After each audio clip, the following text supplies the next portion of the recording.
ചേട്ടനോട് ചോദിച്ചു നോക്ക്, അവർ പറഞ്ഞു തരും. എനിക്ക് ഇപ്പോൾ സമയമില്ല. ഓക്കെ, ഞാൻ ചോദിച്ചു നോക്കിക്കോളാം.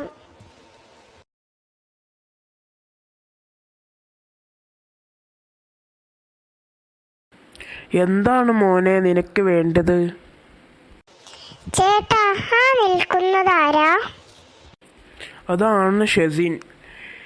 അദ്ദേഹത്തിൻ്റെ ചാനലാണത്, ഷെസിൻസ് പാഷൻ ആൻഡ് ക്രിയേഷൻ. നീ സബ്സ്ക്രൈബ് ചെയ്തിട്ടുണ്ടോ? ആ, അതാണിത്.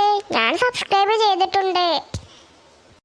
നിങ്ങൾ ചെയ്തിട്ടുണ്ടോ കൂട്ടുകാരെ? ഇതുവരെ ചെയ്യാത്ത എല്ലാവരും ഇപ്പോൾ തന്നെ സബ്സ്ക്രൈബും ലൈക്കും ഷെയറും ചെയ്യുക. അതെ.